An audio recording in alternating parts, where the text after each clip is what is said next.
আসসালামু আলাইকুম ওয়া রাহমাতুল্লাহি ওয়া বারাকাতুহু। আশা করি সবাই ভালো আছেন। স্নোয়িং হচ্ছে, আজকে হচ্ছে বৃহস্পতিবার, আগামীকাল হচ্ছে স্কুল বন্ধ হয়ে যাবে আমার এখানে। মুসা স্কুলে যায়নি, ও সকালে দেখলাম যে শরীরটা একটু ভালো না, ভালোই স্নো পড়ছে, ক্যামেরায় হয়তো বোঝা যাচ্ছে না। তো আমার বড় ছেলে এসেছে কালকে, ওর কাছে রেখে আসলাম। এই বাসাটায় দেখুন ছোট্ট একটা ক্রিসমাস ট্রি, স্নোটা একদম আমার মুখে এসে লাগছে। আমার মেয়ে এখনো আসেনি, মেয়েকে আনতে হচ্ছে, ওর বাবা কালকে যাবে। এই সময়টা এখানে বাচ্চাদের ইউনিভার্সিটি, স্কুল, কলেজ সব কিছু বন্ধ হয়ে যায়। জানুয়ারিতে আবার খুলবে। তো ইউনিভার্সিটি, মেয়ের ইউনিভার্সিটি খুলবে হচ্ছে এই জানুয়ারি 15-এ পরে, 16-17 হয়তো বা। আর বাচ্চার ছোটদের স্কুল খুলবে হচ্ছে জানুয়ারি 6। আর আমার বড় ছেলে হচ্ছে, ও স্টাডি অ্যাব্রড প্রোগ্রামে, ও অস্ট্রেলিয়া যাবে ইনশাল্লাহ। সেখানে 5 মাসের মতো থাকবে। এখানেও কম্পিউটার সায়েন্সে পড়াশোনা করে, ওইখানেও তাই করবে। সিডনিতে যাচ্ছে। সিডনির কেউ যদি আমার ভিডিওটা দেখেন, নিচে কমেন্ট করে জানাবেন। তো সিডনি আইটিতে, কারো বাচ্চা যদি সিডনি আইটিতে পড়ে তাহলে কমেন্ট করতে পারেন, বা আশেপাশে যদি কেউ থাকেন। ওর বয়স, ও হচ্ছে সেকেন্ড ইয়ারে পড়ে এখানে, থার্ড ইয়ারে, সেকেন্ড ইয়ারে। হ্যাঁ, যে স্নো পড়ছে, সাদা হওয়া শুরু করেছে। এখানে এই যে গ্রিলগুলো দেখতে পাচ্ছেন, এটা গ্রিল পিকনিক এরিয়া লেখা, কিন্তু কেউ আসলে ইউজ করে না।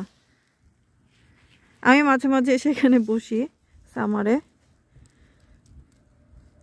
কিন্তু সবাই যার যার বাসায় গ্রিল করে। আমরা একবার ভারমন্টে বারান্দায় পোর্চে গ্রিল করেছিলাম, পরে সাপ এসেছিল। এরপর থেকে আমি বলেছি যে না, আর গ্রিল করা লাগবে না।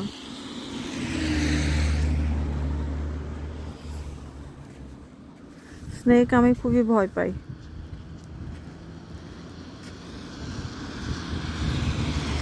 ভারমন্টে সবই আমার পছন্দ ছিল, দুটো জিনিস ছাড়া। একটা হচ্ছে প্রচণ্ড ঠান্ডা হয়ে যায়, উইন্টারে টেম্পারেচার অনেক কমে যায়, এবং স্নেকের জন্য।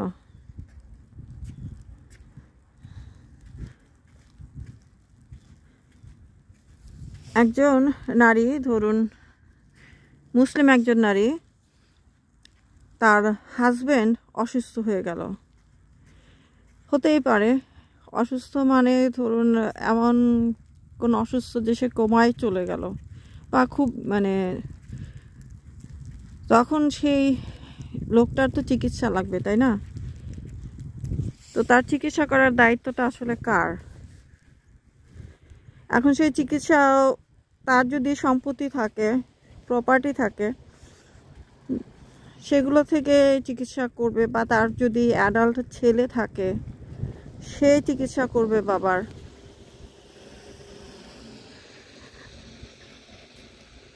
অথবা তার নিশ্চয়ই আত্মীয় স্বজন থাকবে, ভাই থাকবে, এরা যদি থাকে। আর যদি লোকটা ইয়াং হয়, তার যদি বাবা থাকে, বাবা সামর্থ্য থাকে, বাবা করবে। ভাই ভাতিজা এরা করবে। এখন ওনার যদি ইয়াং ওয়াইফ থাকে এবং ছোট বাচ্চা থাকে, তাহলে তাদের তো ভরণ পোষণের ব্যাপার থাকে। তো লোকটার যদি কোনো বিজনেস থাকে, অথবা তার কোনো জব ছিল, যে জব থেকে টাকা আসে, অন্য কোনো প্রপার্টি থেকে টাকা আসে, সেগুলো দিয়ে তার ছেলে মেয়ে তো চলতে হবে, ছেলে মেয়ে স্ত্রী তাদের ভরণ পোষণ হবে প্রথমে। কিন্তু কোনোভাবে এটা তার ওয়াইফের রেসপন্সিবিলিটি হবে না যে ওয়াইফ অন্য কোনোভাবে, যেটা ধরুন ভালো উপায় না, তার পর্দা নষ্ট হচ্ছে, এরকম কোনো উপায়ে টাকা উপার্জন করে তার চিকিৎসা করবে আর কি। এখন একজন নারী যদি তার হাজব্যান্ডকে চায় যে আমার হাজব্যান্ডের আমি অনেক ট্রাই করব, লাস্ট মোমেন্ট পর্যন্ত আসলে তো সবাই ট্রাই করে, চেষ্টা করে যে দেখি ভালো হয় কিনা, সুস্থ হয় কিনা, কিন্তু একজন মানুষ অসুস্থ হলে তার চিকিৎসার জন্য আমরা কার কাছে যাই? ডাক্তারের কাছে। এখন যদি সেই ডাক্তারকে আপনি ট্রাস্ট করতে না পারেন যে না আমি এই ডাক্তারকে ট্রাস্ট করি না, ডাক্তার বলল যে আপনার যে পেশেন্ট, যে আপনার হাজব্যান্ড, তার ফেটটা ভালো না, মানে বলে দিল যে না হয়তোবা এই রোগী আর বেশি দিন টিকবে না, এরকমই আসলে আমরা বলতাম, এরকমই বলে, মানে যেভাবে হোক আপনাকে সুন্দরভাবে বুঝিয়ে দিল যে না এই রোগীর ফেটটা ভালো না। তখন আপনাকে কিন্তু ডাক্তারের কথাটা ট্রাস্ট করতে হবে। একজন ডাক্তার যখন এই কথাটা বলবে সে বুঝে শুনেই বলবে, এমন না যে সে না বুঝে আপনাকে একটা কথা বলছে, কারণ সে পড়াশোনা করেই তো ডাক্তার হয়েছে, এবং সে আরও, আপনি একমাত্র তার রোগী না, আরও অনেক রোগী সে দেখছে, অনেক রোগী দেখে সে প্র্যাকটিস করে সে হয়তো আপনার পেশেন্টটাকে দেখছে। এখন আপনি সেই রোগীটাকে নিয়ে আপনি তাকে ট্রাস্ট করলেন না, আপনি তাকে নিয়ে অন্য কোনো একটি ব্যয়বহুল চিকিৎসা, কোনো একটি অন্য কোনো হসপিটাল, ক্লিনিক কোথাও চলে গেলেন, দেশের বাইরে চলে গেলেন, তারা হয়তো আপনাকে আশ্বাস দিল, বা এখন ধরুন ক্লিনিক বা হসপিটাল যেখানে, সেটা কিন্তু একটা ট্রিটমেন্ট সব জায়গায় মোটামুটি একই রকম। এখন একটা মহিলা তার যদি মনে হয় যে না আমি আমার হাজব্যান্ডের চিকিৎসা করাতে চাই, কেউ না করবে না, আপনি করান, কিন্তু যে নারীর উপর কিন্তু কোনো দায়িত্ব না যে সে হচ্ছে যেভাবেই হোক তার পর্দা নষ্ট করে কোনো অর্থ ইনকাম করবে, এবং সেই অর্থটা দিয়ে সে তার মা বাবা ভাই বোনের ভরণ পোষণ করবে, অথবা তাদের কাজে লাগুক, তাদের জন্য সে টাকাটা ব্যয় করবে, তার হাজব্যান্ডের চিকিৎসার জন্য ব্যয় করবে। এটা কিন্তু একজন নারীর কর্তব্য না আর কি, নারীর দায়িত্ব না। নারীর দায়িত্ব হচ্ছে যে কোনো পর্যায়ে হোক, যে কোনো ব্যাপারেই হোক, তাকে তার পর্দা মেনটেন করতে হবে, সে যে কাজটাই করুক। ধরুন একজন নারী একটা বিজনেস করে, নারী বিজনেস করতে অ্যালাউড, বিজনেস করতে পারবে। আমাদের প্রফেট মুহাম্মদ সাল্লাল্লাহু আলাইহি সাল্লামের ফার্স্ট ওয়াইফ খাদিজা রাদিয়াল্লাহু তাআলা আনহা, উনি একজন বিজনেস উইমেন ছিলেন। এখন এই যুগে যদি উনি বিজনেস, এখন তো অনেক কিছু মিডিয়া আছে, বিজনেস করা মানে এই না যে আপনি আপনাকে শো করে আপনার প্রোডাক্টটা সেল করতে হবে। একজন মানুষ ধরুন আবায়া বা বোরকা পরে, তা আমরা জানি যে আবায়া বা বোরকা যে পরছে তার নিচে তার অবশ্যই একটি ক্লোদিং আছে, সে অন্য একটি সালোয়ার কামিজ শাড়ি যাই হোক একটা কিছু পরেছে, এবং সে যেটাই পরেছে সালোয়ার কামিজ শাড়ি, সেটার নিচেও কিন্তু তার আন্ডারগার্মেন্টস আছে। তো কেউ যদি ধরুন আন্ডারগার্মেন্টসের বিজনেস করে, তাকে সে আন্ডারগার্মেন্টসটা পরে শো করে তারপরে দেখাতে হবে না যে না এইটা সেল করতে হবে, বা আপনি সালোয়ার কামিজের শাড়িটা পরে তার সাথে স্লিভলেস ব্লাউজ পরে সেটা আপনাকে শো করতে হবে না যে না এই, অথবা আপনি শাড়িটা পরছেন কিভাবে সেই দৃশ্যটা আপনাকে ভিডিও করে ধারণ করে আপনাকে শো করতে হবে না, এটা বিক্রি করার জন্য। আগেও কাপড় চোপড় বিক্রি হয়েছে, এখনও হচ্ছে, পরেও হবে। তো লোকজন এইভাবেই কিন্তু কিনেছে, যার যেটা প্রয়োজন সেইটা দোকানে গিয়ে দেখে তারপর এনেছে। বা আপনি আপনার প্রোডাক্টগুলোর ছবি তুলে আপনি প্রোডাক্টগুলো আপনার যে বিজনেস পেজ, সেই বিজনেস পেজে দিতে পারেন, তখন সেটা দেখে আরেকজন কিনলো। অথবা যদি ম্যানিকান কিনেন বা ডল যেটাকে বলে বাংলাদেশে, আপনি সেটা কিনে সেটাতে প্রোডাক্টটা পরিয়ে তারপর সেটা একটা ভিডিও করে দিতে পারেন। কিন্তু নিজে সেটাকে পরে তারপরে আপনি যদি সেটাকে প্রদর্শন করেন বা সাইজ টাইট কতটুকু কি সেটা আপনি হাত দিয়ে নেড়ে চেড়ে আপনার চেস্টের মধ্যে হাত দিয়ে আপনি দেখান, সব কিছু মানে আপনাকে প্রদর্শন করছেন আসলে আপনি, কিন্তু সেটা গুনার কাজ। কারণ এই ভিডিওগুলো শুধু মহিলারা দেখে না, কিন্তু অসংখ্য পুরুষ এগুলো দেখছে। দেখা একজন বলতে পারে যে না, আমার স্বামী অসুস্থ, আমার অনেক চিকিৎসার টাকা লাগবে, আমি টাকা কোথায় পাবো? এখন নিজের ক্ষতি করে তো আপনি অন্য মানে এটা করা উচিত না। এটা তো আপনি আপনার নিজের ক্ষতি করছেন যেই করে থাকেন। মানুষের লাইফের এক্সপেক্টেন্সি একটা ব্যাপার আছে, যে একজন কারো বয়স যদি 80 আপ হয়ে যায়, তার লাইফ এক্সপেক্টেন্সি আর যার বয়স ধরুন 50 আপ একরকম না। সে জীবনের অনেকখানি পার করে ফেলেছে যার বয়স 80 আপ। একসময় মানুষকে মেনে নিতে হয় যে না, এই মানুষটির হয়তো বা সময়টা আর বেশি নাই, এবং ওই যে যার চিকিৎসা প্রয়োজন এরকম তার চিকিৎসাটা করতে হবে। তার যদি অ্যাডাল্ট সান থাকে সে করবে, ভাই থাকলে ভাই করবে। কখনো এটা ওয়াইফের উপরে সেই ব্যাপারটা নাই যে ওয়াইফ তার শরীর প্রদর্শন করে অর্থ ইনকাম করে সেটা স্বামীর একটি ব্যয়বহুল চিকিৎসার ভার সে বহন করবে। এখন যার হয়তো বা বুদ্ধি কম সেইটা করবে, অথবা যে আসলে নিজে টাকা ইনকাম করতে চাচ্ছেন সে করবে। আর অথবা অনেক বেশি আবেগপ্রবণ হয়ে মানুষ করতে পারে। বাইরে স্নো পড়ছে ঠিকই, আমি স্নোয়ের মধ্যে হাঁটছি। গতকাল আমি হাঁটতে পারিনি, গতকাল ছিল বৃষ্টি। তো আজকে স্নো পড়ছে, আমার কিছু ভালো লাগছে। সব সময় স্নো পড়লে ভালো লাগে না, কয়েকদিন গ্যাপ দিয়ে পড়লে তখন আবার ভালো লাগে।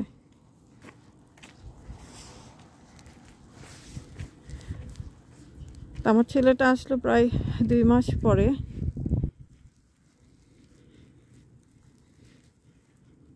ও আসলে ওর জন্য বিভিন্ন রকমের আমি ফুড মেক করি, তখন সে সেটা খেতে পছন্দ করে। ও যখন খেয়ে বলে যে আম্মু ভালো হয়েছে বা খেতে মজা হয়েছে, এটা শুনতে আমার খুব ভালো লাগে। কারণ আমার ছোট ছেলেটা ওরকম খাবার দাবার ওরকম খায় না।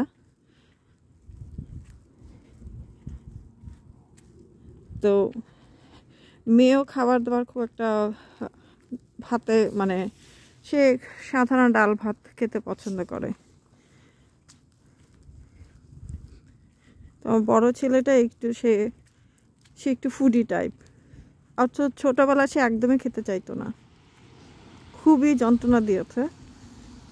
বড় হয়ে সে খাবার এখন টেস্ট করতে পছন্দ করে, নিজে মেক করতেও সে লাইক করে। ভালোই ঠান্ডা লাগছে। যে স্নোটা কতক্ষণ পড়বে হু নোজ। তো সেই জন্য যখন একজন পুরুষ অসুস্থ হবে, তখন একজন ওয়াইফ তাকে বাসায় সেবা দিতে পারে। যদি আমার আব্বা অনেকদিন অসুস্থ ছিল, আমার আম্মা অনেক সেবা করেছেন 5 বছর, ইটস এ লং টাইম। আমি মাঝে মাঝে অবাক হই যে কীভাবে আম্মা এই কাজটা করলেন এতদিন ধরে। আবার সিরোসিস হয়েছিল। তো হতে পারে পুরুষ অসুস্থ হলে তখন তার, এই দেশে যদি কেউ অসুস্থ হয় তখন বাসায় হোম কেয়ারের ব্যবস্থা থাকে, মানে গভর্নমেন্ট থেকে এই সুযোগটা দেয়। আমার মনে হয় হোম কেয়ারের ব্যবস্থা থাকলে সেটা নেওয়া উচিত।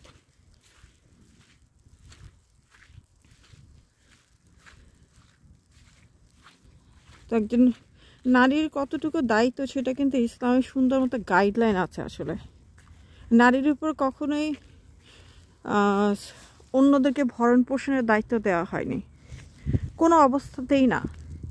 এখন যেসব মেয়েরা নিজেরা ধরুন টাকা উপার্জন করছে বিভিন্নভাবে, কেউ ইউটিউবে ভিডিও মেক করে, এবং এই ভিডিওগুলোতে অনেকে নাচ গান করছে, বা যেই অথবা নাচ গান করছে না, ধরুন একটি কুকিং ভিডিও মেক করছে কিন্তু তার সাথে একটা গান জুড়ে দিচ্ছে, ওই গানটা কিন্তু হালাল না আর কি, গান দেওয়াটা।